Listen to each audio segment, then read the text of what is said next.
সুখ আপেক্ষিক একটি বিষয়। অনেকে অনেক প্রাচুর্য থাকার পরেও সুখে থাকে না, আবার অনেকে কুঁড়ে ঘরেও দিব্যি সুখে থাকে। হ্যালো এভরিওয়ান, কেমন আছেন সবাই? আমি রুম্পা। আমার আরও একটি নতুন ব্লগ ভিডিওতে আপনাদের সবাইকে ওয়েলকাম জানাচ্ছি।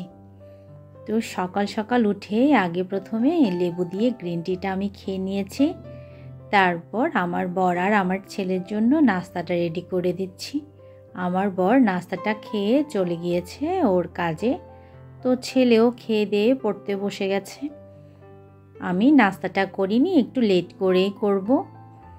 তো নাস্তা করার আগে ঘরটা একটু গুছিয়ে নিচ্ছিলাম। গতকাল অনেকগুলো কাপড় ধুয়েছিলাম, তো গতকাল একটু বিকেলের দিকে একটু বাইরে গিয়েছিলাম, তো কাপড়গুলো ওভাবেই রয়ে গিয়েছিল।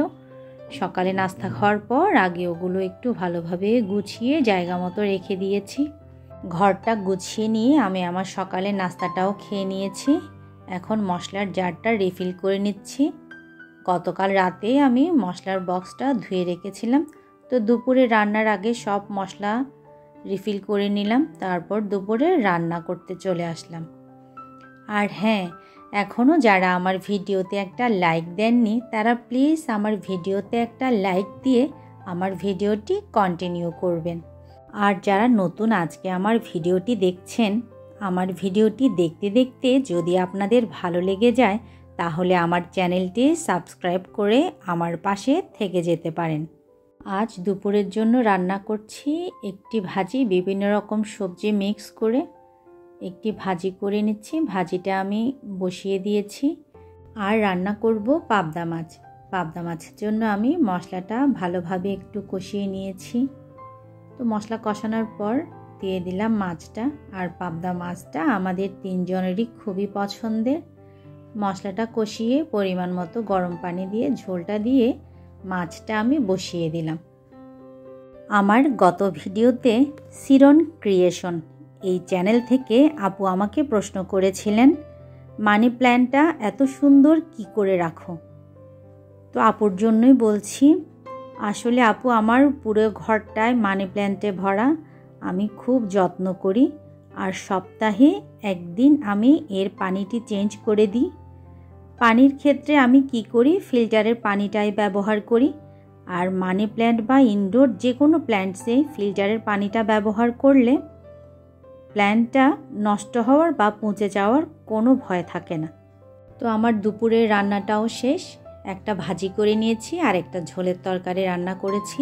আরেকজন আপু আমাকে প্রশ্ন করেছেন, তোমার চুলাটা এত পরিষ্কার পরিপাটি কিভাবে থাকে? তুমি কি চুলা একদমই রান্না করো না? আসলে ডেলি যারা আমার ভিডিও দেখে তারা জানে আমি চুলায় বেশিরভাগ সময় রান্না করি। রাইস কুকারে শুধু আমি ভাতটা রান্না করি।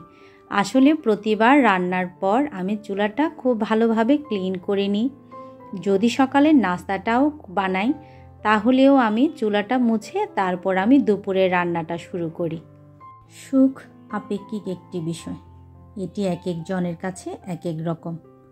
অনেকে গার্ডেন করে সুখ পায়, আবার অনেকেই রান্না বান্না করে, আবার অনেকে পরিবারের সাথে সময় কাটিয়েও সুখ পায়। তো এখন বিকেল প্রায় 5টা বাজে। সন্ধ্যায় একটু বারান্দায় বসেছিলাম, আর কি সুন্দর সন্ধ্যা মালতী ফুটে আছে আমার বারান্দায়, তা আপনাদের সাথে একটু শেয়ার করলাম। এখন আমি সন্ধ্যার নাস্তাটা বানিয়ে নিচ্ছি। আর সারা দিন শেষে আমরা তিনজন একসাথে বসে সন্ধ্যার নাস্তাটা করে নিব। এটাই আমার কাছে একটি সুখ। সারা দিনের যত গল্প, যত কথা সব আমরা নাস্তার টেবিলে বসে একজন আরেকজনের সাথে শেয়ার করব। আর সবাই মিলে একসাথে খাওয়ার মাধ্যমেই পরিবারের সবার সাথে বন্ধনটা আরও বেশি দৃঢ় এবং অটুট হয়। আর আমার আজকের ভিডিওটি আপনাদের কাছে বিন্দুমাত্রও যদি ভালো লেগে থাকে তাহলে অবশ্যই একটি ভিডিও রিলেটেড কমেন্টস করে যাবেন। দেখা হচ্ছে আমার নেক্সট ভিডিওতে।